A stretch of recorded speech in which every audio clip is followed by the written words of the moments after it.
pessoal, aqui é o Ed com mais uma aula de gramática para vocês. E hoje a gente vai ter uma aula mais prática, né, mais pragmática, mais voltada para o vestibular mesmo, né, para já dar uma preparada para vocês aqui e no que eu puder ajudar, dar uma dica de prova e de resolução de questões, né. A matéria que eu já tinha para dar para vocês já acabou, então eu só vou ajudar para vocês dando umas dicas de prova mesmo para vocês, para poder melhorar o desempenho de vocês e fazer com que vocês escolham de uma maneira consciente manejar melhor o tempo de vocês dentro do contexto da prova, porque isso é muito importante, todos nós sabemos disso, né? Então, eu escolhi algumas questões, eu escolhi questões do modelo VUNESP, né? Predominantemente UNESP e Unifesp, no caso, né? Que são dois vestibulares bem importantes da fundação do vestibular da VUNESP, né? Do vestibular da Unesp, né? Que é essa instituição, a VUNESP, que realiza o vestibular das duas instituições. Mas, enfim, o meu ponto aqui, né, agora que eu já falei isso, é que você estava vendo esse texto gigante que eu coloquei aqui, né? Falar, nossa, eu vou precisar ler isso daqui. Então, para algumas questões você vai precisar e para outras você não necessariamente vai precisar ler. E eu vou fazer as questões, vocês vão entender mais ou menos do que eu estou falando, certo? Porque ele dá é, esse número de questões aqui, certo? De 2 a 7. Então vocês podem pegar, que é o texto, as questões com as quais o texto está relacionado, né? Então, vocês podem pegar dentre essas questões e vocês podem já ir resolvendo algumas questões que não precisam da leitura do texto, que o enunciado, ele já dá as informações necessárias para você resolver o texto, desculpa, resolver a questão, certo? E eu não vou ler esse texto aqui, vocês vão entender, certo? Vocês vão entender do que eu tô falando. Não precisa ler esse texto, certo? Ó, para as questões que eu vou resolver aqui agora, tá? Ó, o conhecido preceito "os fins justificam os meios" pode ser aplicado ao trecho. E como sempre tive a intenção de possuir as terras de São Bernardo, S. Bernardo, né? Considerei legítimas as ações que me levaram a obtê-las. Quais que são os meios, as ações que me levaram a obtê-las? Certo? Considerei legítimas. Para você ver aqui, dá até essa questão aqui, até para você ler, para você ver quais foram as ações que ele teve para conseguir essas terras, né? As terras de São Bernardo aqui que ele fala, né? Mas já logo de cara aqui você já vê uma relação com essa frase aqui, os fins justificam os meios, né? Não, mesmo ele não tendo, você não tendo a informação no texto, já dá para você inferir de certo modo que essas é, é meio subjetiva essa legitimidade a qual o autor se refere para realizar essas ações, certo? Dá pra você ver que não tem algo de muito certo aí, né, no que ele tá fazendo, né? Mas tudo bem, isso é mais implícito, certo? Comprei móveis e diversos objetos que entrei a utilizar com receio. Outros que ainda hoje não utilizo porque não sei para que me servem, certo? De onde que entram os fins e os meios aqui? Não tem muita relação, né? Próxima. Essa gente quase nunca morre direito. Uns são levados pela cobra, outros pela cachaça, outros matam-se. Certo? Aqui você tem até alguma relação aqui de causalidade, né? Entre aqui essa primeira frase, né? Muita gente morre, quase nunca morre direto. A gente quase nunca morre direto, né? E essa enumeração aqui que ele faz na sentença seguinte, né? Mas nada de fins justificam os meios aqui, né? Ele só diz o meio pelo qual as pessoas morrem, né? Mas ele. Esse, não tem relação aqui, né? Esse justifica aqui, dá pra você ver que tem um apelo mais moral, né? Caramba. Esse justifica aqui, dá pra você ver que tem um apelo mais moral, né? Pra você ver. Esses fins justificam. Aí vai bastante conhecimento de mundo de vocês, né? Os fins justificam os meios, quer dizer que faz menção a uma pessoa inescrupulosa, né? Que ela vai utilizar de todos os meios possíveis para alcançar os fins almejados por ela, né? Inclusive da violência, da mentira, certo? Coisas que são moralmente condenáveis, certo? Então a moral ela se torna subjetiva, certo? aqui, nesse caso, né? Sumiram-se. Um dos meninos caiu no fogo, as lombrigas comeram o segundo, o último teve angina e a mulher enforcou-se. Cadê? Aqui, certo? Que é. Não tem nada aqui para meio para um fim, né? Não tem muito a ver, né? Então, próxima. Vieram minhas rugas, já se vê, mas o crédito, que a princípio se esquivava, agarrou-se comigo. As taxas desceram. Aqui ele só tá basicamente descrevendo a velhice dele, né? Também não tem nada muito a ver com essa frase aqui. Então é A, né? Logo de cara que você vê é logo a primeira resposta, né? Você viu? Ele coloca alguns trechos do texto aqui para vocês analisarem, mas se vocês pararem para pensar, você nem precisam ler o texto aqui, certo? Em algumas questões que eu coloquei aqui, vocês vão ver que vai precisar do texto, né? Mas tentem, para economizar o tempo de vocês, porque ler texto leva tempo, né? Para economizar o texto de vocês, tenta sempre já partir para as questões que não vão precisar de você ler o texto. Como essa aqui que eu acabei de mostrar para vocês, né? E essa daqui também é uma, como vocês vão ver, ó. Na pedreira perdi um, a alavanca soltou-se da pedra, bateu-lhe no peito e foi a conta. Deixou viúva e órfãos miúdos. Sumiram-se. Um dos meninos caiu no fogo, as lombrigas comeram o segundo, o último teve angina e a mulher enforcou-se. Segundo parágrafo. Os pronomes sublinhados referem-se respectivamente a. Você vê que é só simplesmente uma análise sintática aqui de qual termo de referência, né? Referência anafórica e catafórica aqui, né, no caso.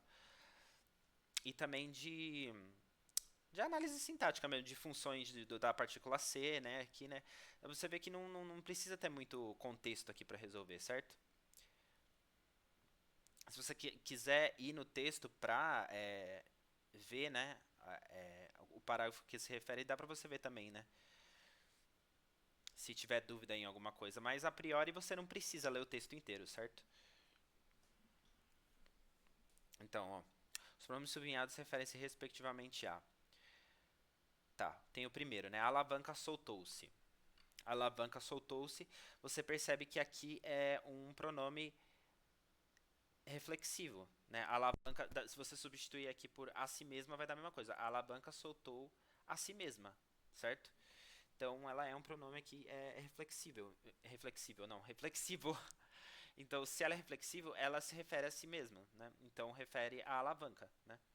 Refere-se ao sujeito. A alavanca soltou-se, certo? Ela é o objeto e o sujeito, né? Tá, então você já tem a alavanca. A partir desse momento que você já tem uma das respostas, você elimina as duas outras. Você elimina a B e a C. Então, quais as alternativas que sobram? A D e a E, certo? Então, vamos para as próximas. Lhe, né? A alavanca soltou-se da pedra, bateu-lhe no peito, certo? Na pedreira perdi um. Você percebe que tem uma outra certeza aqui, né? Quem que bateu no peito? Né? Bateu-lhe no peito. Quem bateu? Quem é o sujeito aqui da frase, né? A alavanca, né? A alavanca bateu no peito de alguém. Então, quem que é esse lhe aqui? Né? Você percebe que ele está fazendo menção justamente a esse que ele perdeu, né? A esse um, né? Bateu-lhe no peito. Mas aqui você percebe que tem uma certa ocultação, né? Esse artigo aqui indefinido, na verdade, ele faz referência a uma outra figura que está no texto, né? Sei lá, vocês podem até localizar o parágrafo do texto e ver, né? Só para tirar a dúvida, né? Mas não precisa ler o texto inteiro. Ó, o caboclo mal encarado que encontrei um dia, certo, ó. Também se acabou em desgraça, uma limpeza. Essa gente quase nunca morre direito. Uns são levados pela cobra, outros pela cachaça, outros matam. Então esse um, na verdade, refere-se a um desses caboclos, certo? Aqui, na verdade, ele só estava ocultando, né? Na pedreira perdi um caboclo, né? Então, na verdade, ele se alavanca o lhe, né? Além da segunda resposta, né? A primeira é a alavanca, né? A segunda resposta é um, na verdade, né? Então, a partir disso, a partir dessas duas análises, você já tem a resposta. Você já tem QA. Você não precisa analisar o terceiro, né? terceiro pronome sublinhado, né? Então, essa é outra dica para vocês, certo? Vocês vão eliminando alternativas. Isso ajuda vocês a chegarem mais rápido na resposta, certo? Eu só vou analisar aqui só por desencargo de consciência, certo? Se vocês quiserem fazer de trás para frente também dá certo, tá? Mas no vestibular a dica é sempre tentem economizar o máximo de tempo possível. O tempo é precioso, certo? Então, ó, sumiram-se. Um dos meninos caiu no fogo. Aliás, eu esqueci de ler essa última, né? Deixou viúva e órfãos viúvos. Sumiram-se, um dos meninos caiu no fogo, as lombrigas comeram o segundo, o último teve angina e a mulher enforcou-se. Certo. Sumiram-se. Esse C aqui, na verdade, ele tá... Ele, na verdade, é uma partícula expletiva, se você parar pra ver, não tem muito uma função sintática, mas, na verdade, quem sumiu, né? Eles sumiram. Quem são eles? A viúva e os órfãos miúdos, certo? Você já vê que tem um contexto aqui prévio, né, de quem são essas pessoas, né? Então, a partir disso, você já tem essa referência, né? Então, na verdade, são viúva e órfãos, certo? A resposta. Então, próxima questão. Próximas questões, né? O narrador emprega a expressão própria da modalidade oral da língua em... Ó, outra questão que você não precisa ler o texto para resolver, certo? Ah, se eles entram nos trilhos, rodam que é uma beleza. Que é uma beleza você já vê que é uma expressão super oralizada, né? Porque você vê que é, na verdade, uma expressão de gíria, né? Quase, né? Que é uma beleza, né? O fulano faz o trabalho que é uma beleza, né? Então isso é bem modalidade oral, né? Você já poderia até marcar isso aqui, mas como a gente é cauteloso, a gente vai ler tudo, certo? Todas as alternativas. Se vocês quiserem ler, leiam alternativas, leiam todas as alternativas. Mas o texto leiam somente quando é necessário, certo? Naturalmente, deixei de dormir em rede. Não tem nada oral aqui, velho. Não tem... Que nem esse velho aqui que eu acabei de falar que é super oral, né? Super típico da linguagem oral, né? Então, naturalmente, deixei de dormir em rede. É bem linguagem... modalidade escrita mesmo. A verdade é que nunca soube quais foram os meus atos bons e quais foram os meus atos maus. Também, não tem marca de linguagem oral aqui. Os negócios desdobraram-se automaticamente. Ele colocou até uma ênclise aqui, né? Você vê, as pessoas não falam ênclise no Brasil direito, né? Pelo amor de Deus. Então isso aqui é linguagem escrita também. Julgo que não preciso descrevê-la. Também é a mesma coisa. Então, o cara colocou até uma ênclise aqui, né? A. Letra A. A resposta 5 é letra A. Certo? Questão 6. Também é outra questão que não precisa de ler. Então, na verdade, eu só coloquei esse texto aqui só de enfeite para vocês terem uma noção, certo? De que realmente, para essas questões que eu coloquei aqui, não precisava ler o texto. Verifica-se o emprego de verbo no modo imperativo no seguinte trecho. A. Se eles entram nos trilhos, rodam com uma beleza. Se não entram, cruzem os braços. Certo? Você já vê dois verbos no imperativo aqui. Cruzem, né?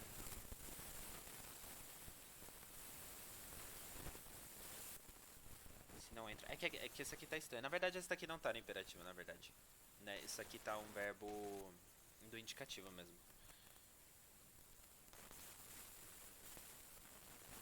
Então esse cruzem é para indicar uma ordem, né? Minhas senhoras, que é a característica do modo imperativo, né? Ele indica uma ordem ou um pedido, né? Minha senhora, seu Mendonça pintou... Não, na verdade é mais ordem, né? Pedido é questão de hipótese, com um pedido é mais o subjuntivo, né? O imperativo é ordem, é império, né? Minha senhora, seu Mendonça pintou o diabo enquanto viveu, mas agora é isso. Tem nenhum verbo aqui também. Pintou é indicativo, viveu indicativo, é indicativo, certo? Para diminuir a mortalidade e aumentar a produção, proibir a aguardente. Também é a mesma coisa, não tem nada no imperativo aqui. Aqui está no infinitivo, aqui está no infinitivo, forma nominal, né? Proibir também, indicativo. Aqui existe um salto de 5 anos e em 5 anos o mundo dá bando de voltas. Mesma coisa, indicativo e indicativo, não tem nada no imperativo. Não senhor, não procedi, indicativo, nem percorri, indicativo. Tive abatimentos, desejo de recuar, contornei dificuldades, muitas curvas. Indicativo, indicativo. Tá tudo indicativo isso aqui. Certo? Então, de cara, letra A também.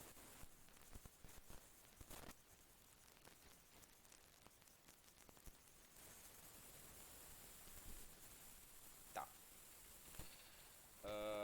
Agora a gente vai para as questões da Unesp 2020, né?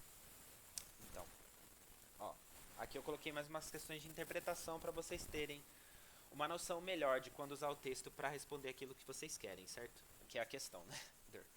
Tá. Está empregado em sentido figurado. Lembre-se, sentido figurado não é o sentido do dicionário, certo? É o sentido que está mais ligado à metáfora, né?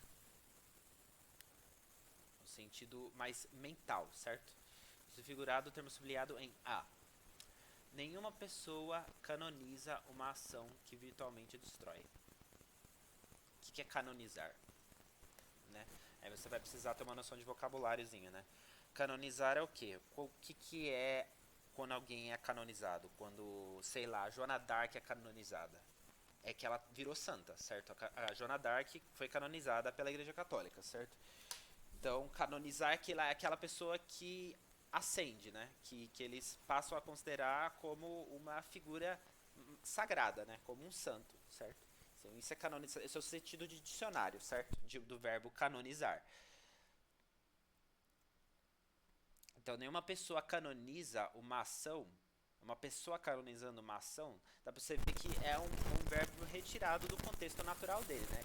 Toda palavra que está retirada do seu contexto natural, ou seja, do sentido literal, né? Do sentido denotativo,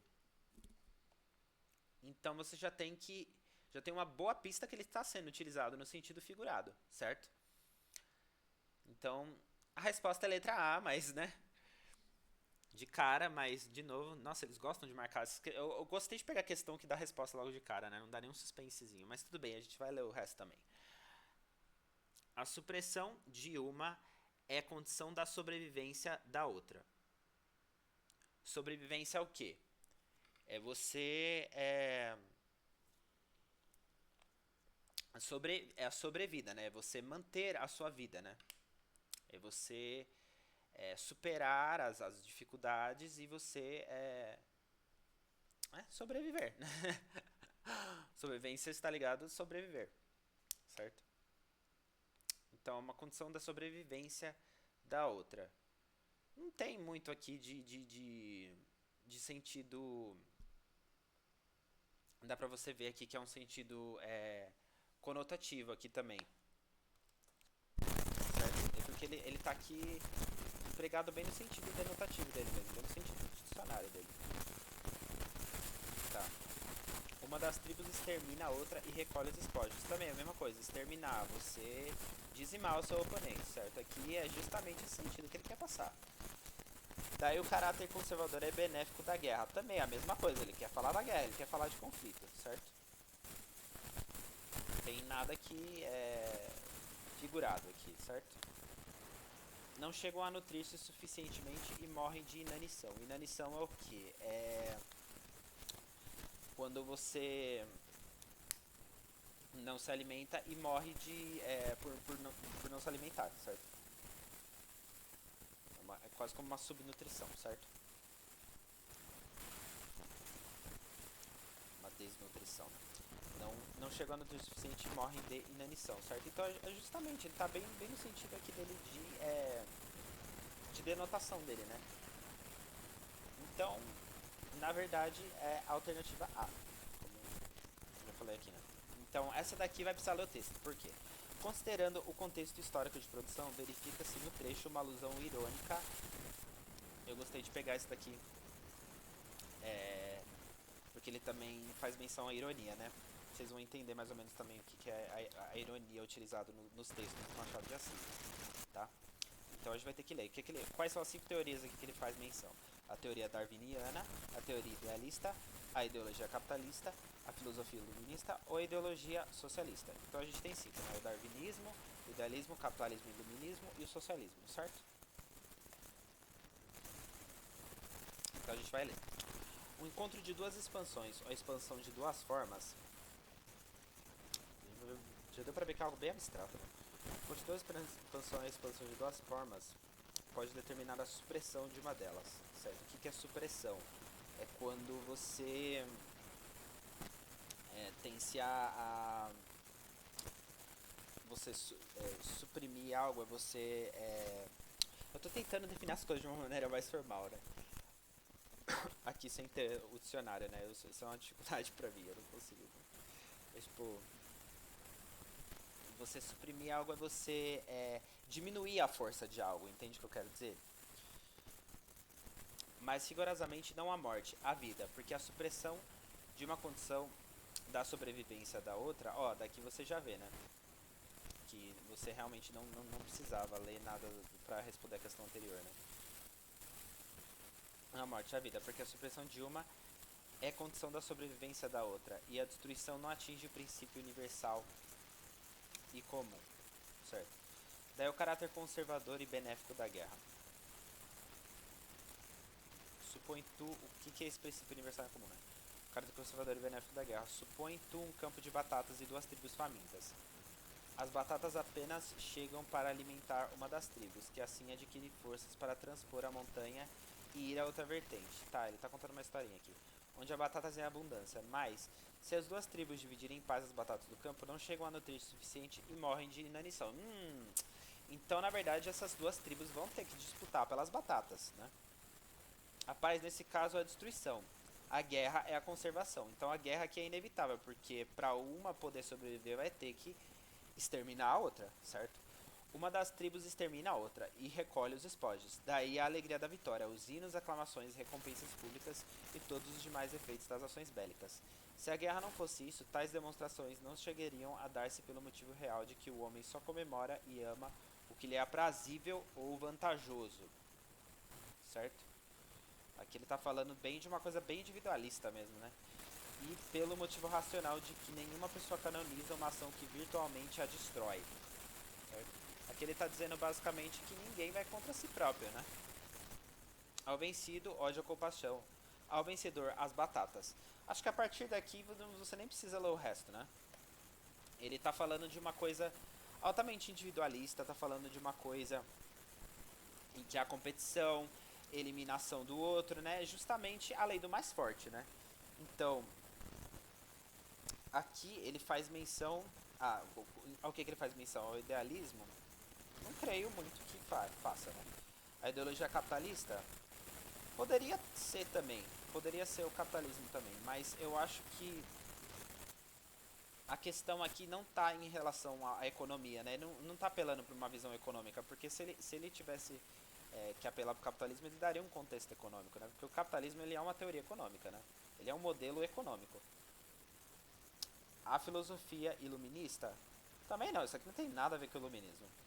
A ideologia socialista? Também, muito menos. Então o que sobra é a teoria darwiniana, né? Então você vê, a gente só para uma questão de interpretação de texto, né? A gente teve que e que também você deveria conhecer essas teorias aqui, né? Você deveria ler o texto, certo? Questões de gramática, essencialmente, você, em casos muito raros, você não necessita ler o texto, certo? Porque, de novo, tempo. Mas, rigorosamente, não a morte, a vida, porque a supressão de uma é condição da sobrevivência da outra. Por quê? Certo? Tá, a gente vai ver, ó, porque a vida, mas rigorosamente não a morte, a vida, porque a supressão de uma é condição da sobrevivência da outra, certo? Dá pra você ver aqui que essa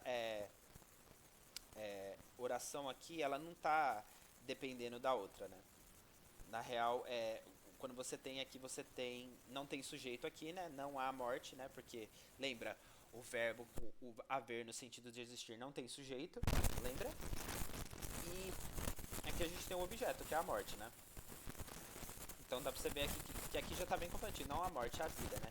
Porque a supressão de uma é a condição de sobrevivência. Então não tem uma relação de subordinação aqui. Então isso aqui é uma oração coordenada, né? Na verdade, essa conjunção aqui é uma conjunção explicativa, né?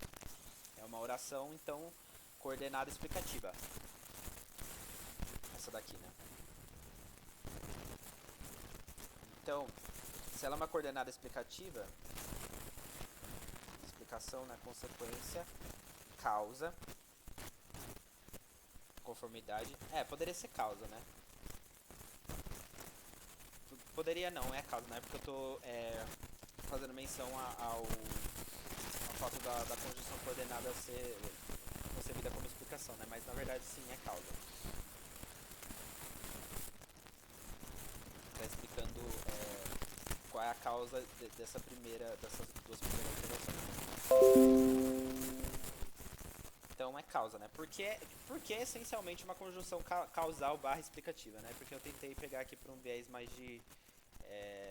pra revisar aqui com vocês, oração coordenada e subordinada, né? Mas a Unesco cortou o meu barato, tudo bem. E as batatas apenas chegam para alimentar uma das tribos. Para é o quê? Que eu falei lá com vocês na aula de períodos, né? Por subordinação e coordenação, né? Para é uma conjunção que indica conformidade? Não. Consequência? Não. Finalidade. Então, é causa e finalidade. Certo? Viu? Não precisou ler o texto. Tá. Vê se precisa ler o texto. Mediante cruzamentos sucessivos, obteve um tipo de cupim que só queria comer Van Gogh. O cronista recorre à figura de linguagem denominada metonímia, hipérbole, eufemismo, personificação ou pleonasmo. A gente tem aqui, o que tem de estranho, entre aspas, aqui, né? Então só queria comer Van Gogh, certo? Ele tá comendo literalmente o Van Gogh? Não, né? Na verdade ela tá comendo as obras de arte do Van Gogh, muito possivelmente, né? É um cupim, né?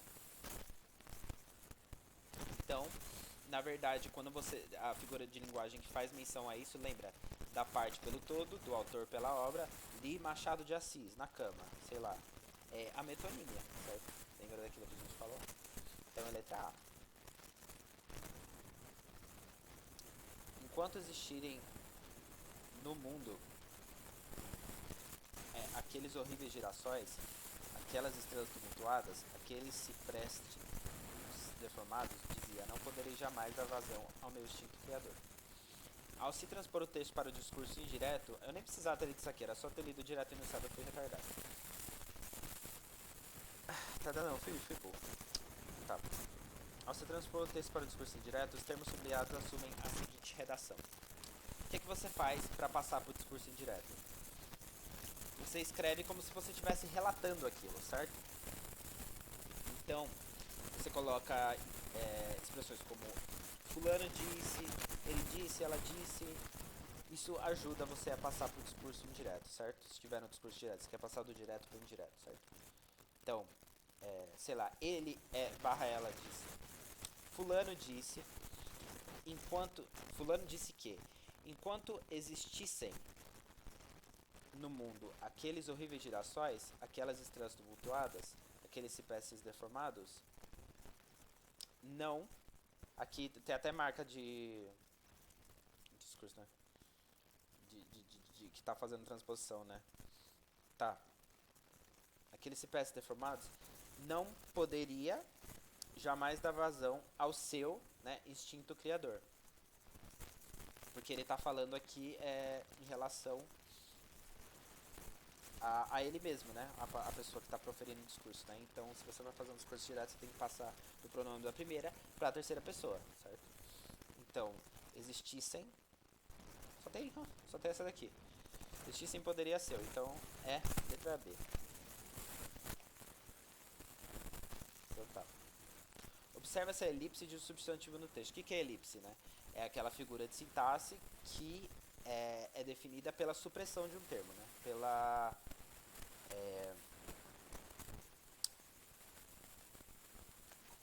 Pela ocultação, vou dizer assim. Sujeito elíptico, né? O sujeito oculto.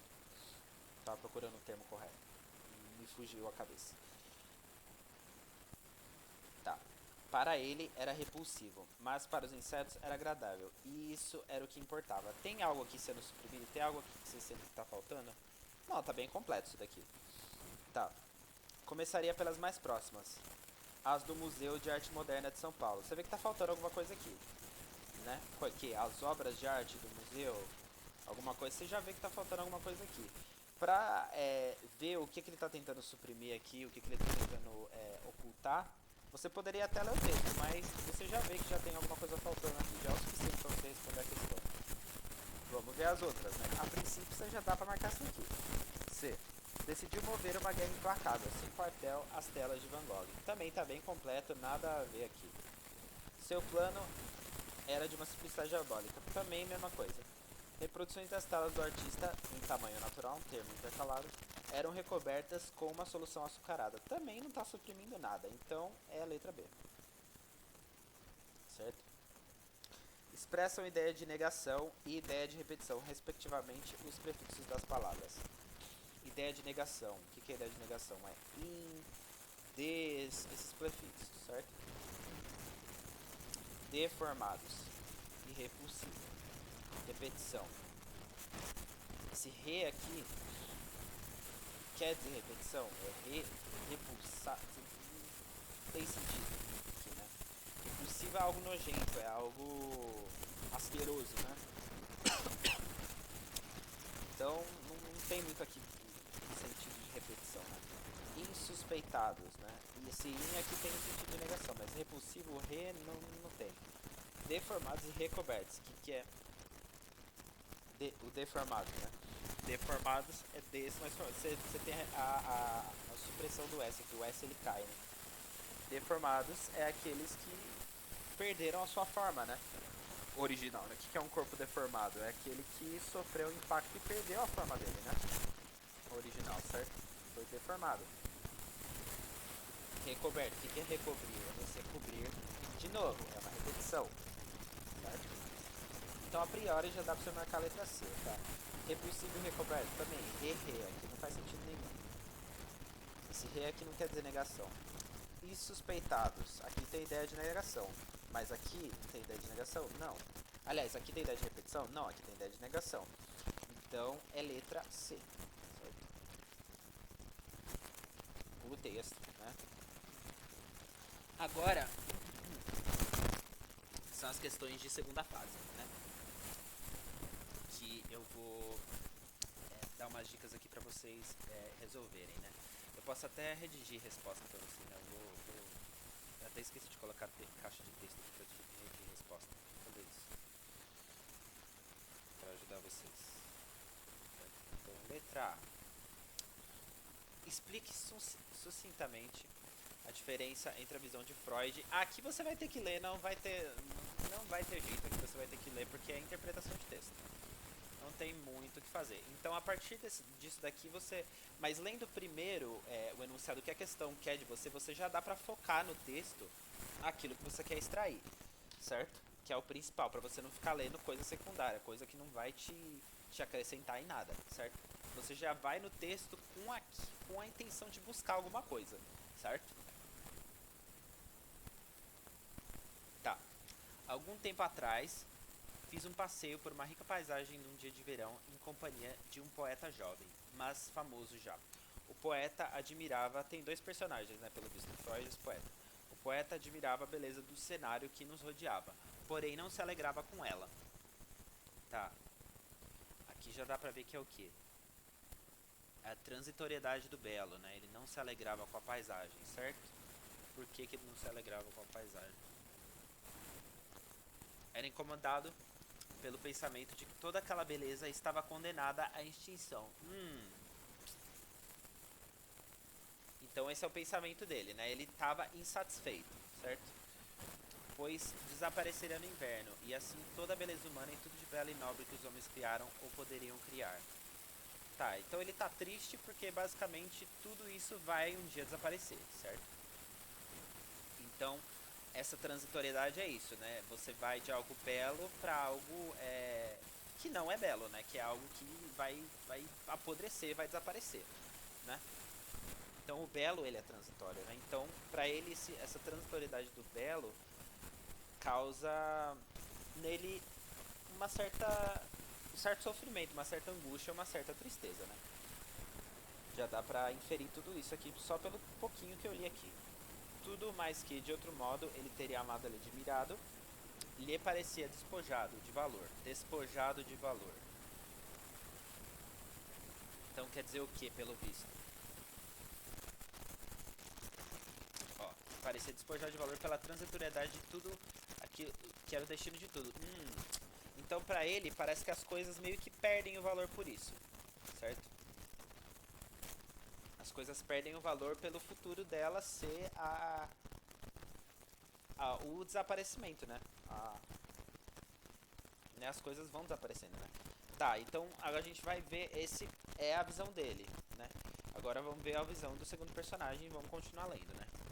Sabemos que tal preocupação com a fragilidade do que é belo e perfeito pode dar origem a duas diferentes tendências na psique. Tá.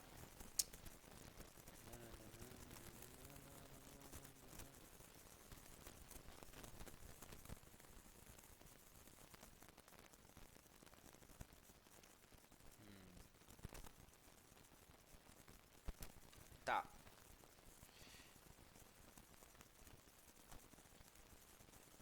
Eu vou ler tudo, né? Eu tô vendo que eu tô com preguiça de... Não tenho preguiça de ler, não sejam... Sabemos que tal preocupação com a facilidade do que é belo e perfeito pode dar origem a duas diferentes tendências na psique. Eu tô fazendo como se eu tivesse prova, eu tô aqui fazendo a prova com vocês, né? Então leiam tudo, porque vocês não sabem, né, o que vai ter no restante do texto, vocês podem perder alguma coisa. Uma conduz ao... sabemos que tal preocupação com a fragilidade do que é belo e perfeito pode dar origem a duas diferentes tendências na psique. Uma conduz ao doloroso cansaço do mundo mostrado pelo jovem poeta, a outra à rebelião contra o fato constatado. Certo, então ou ele vira um rebelde ou ele vira uma pessoa depressiva e cansada. Não é possível que todas as maravilhas da natureza, da arte, do nosso mundo de sentimentos e do mundo lá fora venham realmente a se desfazer, né? Seria uma insensatez e uma blasfêmia acreditar nisso. Essas coisas têm de poder subsistir de alguma forma, subtraídas às influências destruidoras. Ocorre que essa exigência de mortalidade é tão claramente um produto de nossos desejos que não pode reivindicar valor da realidade. Valor de realidade. Também o que é doloroso pode ser verdadeiro. Certo? Eu não pude me decidir a refutar a transitoriedade universal, nem obter uma exceção para o belo e perfeito. Mas contestei a visão do poeta pessimista de que a transitoriedade do belo implica sua desvalorização.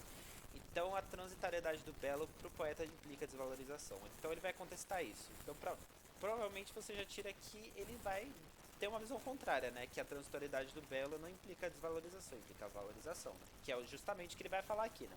Pelo contrário, significa valorização. Eu já olhei de relance aqui, já confirmou.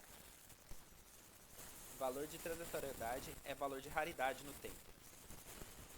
Parou tudo. Você já tem o que você quer. Não precisa nem ler o resto. Então você vai escrever assim. Explique, né? Sempre se atenha aos verbos que a questão está dando. Explique sucintamente. O que é sucintamente? Resumidamente, certo? Ele não quer que você coloque uma tese de mestrado aqui. Ele quer que você explique resumidamente. É o que ele está pedindo. Façam somente o que ele pede, certo? Pelo amor de Deus. Nunca coloquem a mais, nunca coloquem a menos, certo? Sempre coloquem o pedido. Façam o que é pedido. Parece óbvio, mas, né? Tem muita gente que quer mostrar serviço, tá? Também quer colocar mais que o necessário. Simplesmente a pessoa pode interpretar que você não sabe interpretar o texto direito, né? Certo? Então, moral da história, façam somente o que é pedido pra vocês. Agora, né, bora escrever. Explique sucintamente a diferença entre a visão de Freud e a visão do jovem poeta sobre a transitoriedade do belo. Então, tem duas visões, né? Para o jovem poeta, primeiramente, né, a primeira visão, a transitoriedade do belo, que é uma expressão chave, né? Você vai ter que escrever na questão, né? As expressões chaves aqui são jovem poeta, Freud e transitoriedade do belo, certo? A transitoriedade do belo implica a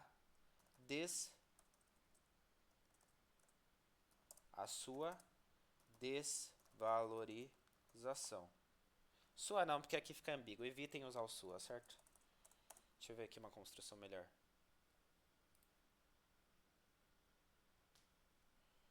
Do objeto detentor da beleza.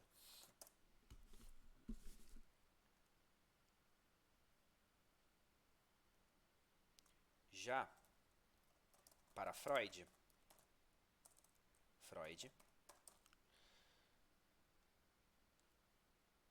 essa mesma transitoriedade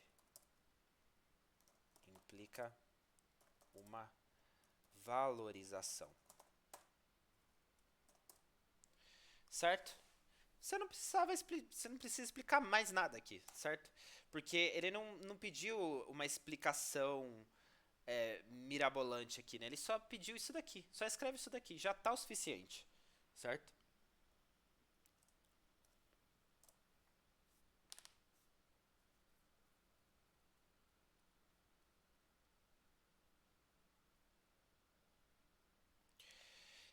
Transcreva do segundo parágrafo uma oração em que a ocorrência de vírgula indica a supressão de um verbo. Identifique o verbo suprimido nessa oração, certo?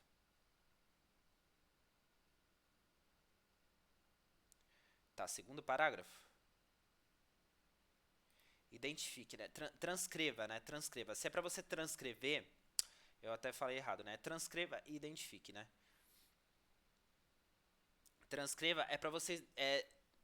É o que diz, né? É pra você escrever exatamente como tá no texto, certo? E colocar aqui, certo? No item. Tá.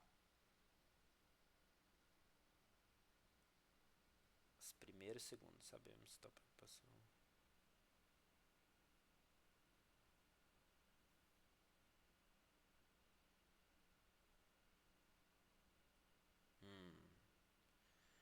Temos um vencedor, essa daqui. Uma conduz... Tá, ai caramba.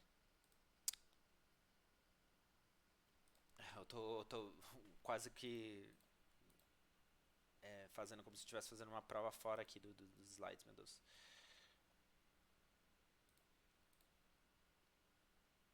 Tá. Uma conduz ao doloroso cansaço do mundo mostrado pelo jovem poeta. Coloca entre aspas. Uma conduz ao doloroso cansaço do mundo mostrado, cansado não, mostrado pelo jovem poeta.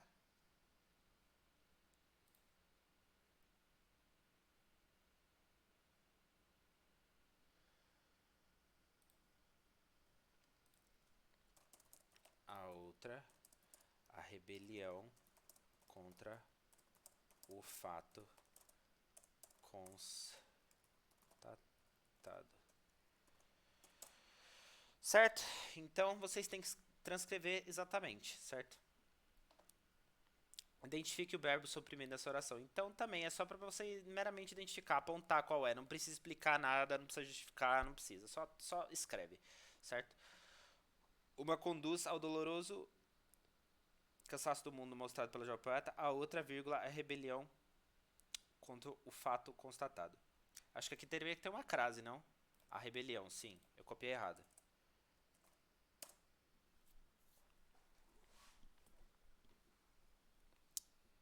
Então, ó. A outra conduz, né? Se uma conduz, a outra também conduz. Tem que ter paralelismo aqui, né? Só que aqui ele usa uma elipse, né? Então o verbo é conduzir, né?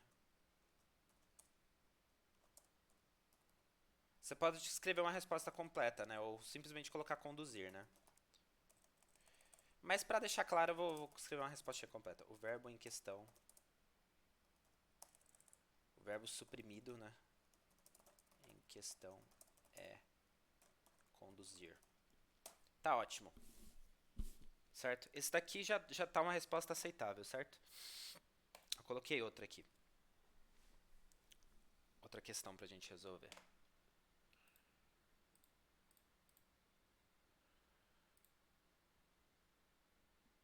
Inserir. Putz, inserir. O professor de vocês não sabe. Ai, caixa de texto aqui, aleluia. Nossa, cegueira. Tá. Identifique os referentes dos pronomes sublinhados no primeiro e no quarto parágrafos. Tá. Tem alguma coisa sublinhada, né? Então tá, vamos lá. Der. De cara você já percebe aqui, ó. Até para identificar os referentes, né? Então, você já coloca aqui. O primeiro lhe.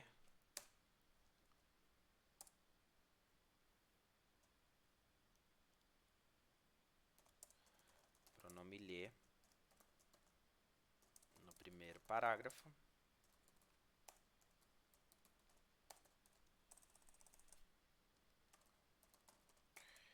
Refere-se. Aí, bora ver. Tudo que de outro modo ele teria amado e admirado lhe parecia despojado. Parecia. Lhe é um pronome objeto que está ligado aos objetos indiretos. Lembre que a ele parecia despojado. Então, ele se refere aqui ao poeta, certo? Que ele teria amado e admirado, certo? Ele se refere ao poeta, caramba.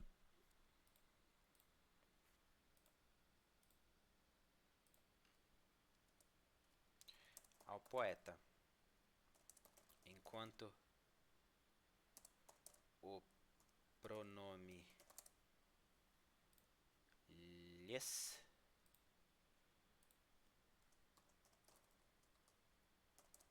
no quarto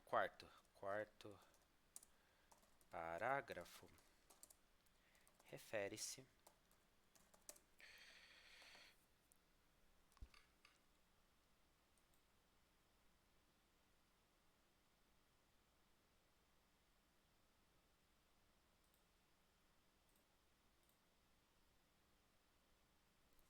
vemos aparecer a beleza do rosto e do corpo humanos no curso de nossa vida, mas essa brevidade lhes acrescenta a eles, né? Rosto e corpo humanos, certo?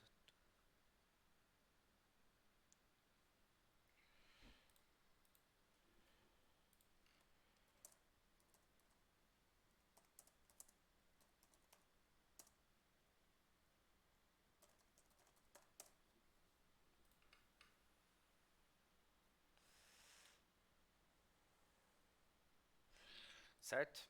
É isso. E B. Último item. Reescreva o trecho. Era incomodado pelo pensamento de que toda aquela beleza estava condenada à extinção na voz ativa. Era incomodado, certo? Dá pra você ver aqui que esse é o verbo auxiliar, né? Esse aqui é o verbo no particípio, né? E o verbo auxiliar ele dita o tempo da voz ativa, né? Como aqui tá no pretérito imperfeito, quer dizer que da voz ativa também vai ter que estar no pretérito imperfeito, certo? O verbo incomodar, no caso, né? Então, a gente vai escrever assim. Você pode reescrever já direto. Era incomodado, então incomodava, né? Incomodava alguém. Era incomodado.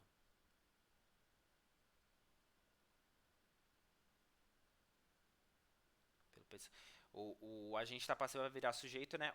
Então, você transcreve tudo isso aqui. O pensamento de que toda aquela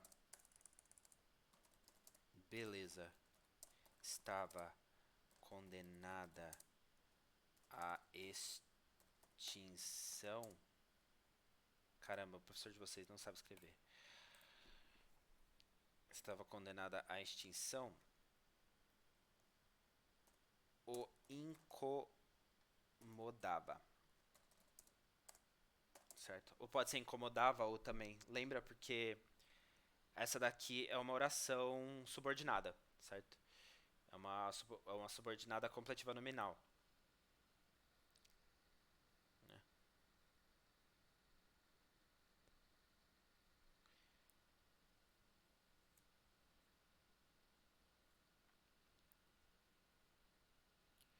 esse pensamento incomodar, certo? Isso incomodar, sim. Então dá pra você colocar aqui, fazer uma. Tava pensando aqui comigo mesmo, classificando. Então, isso aqui é pra. Isso aqui ele é uma partícula atrativa, né? Atrai, né?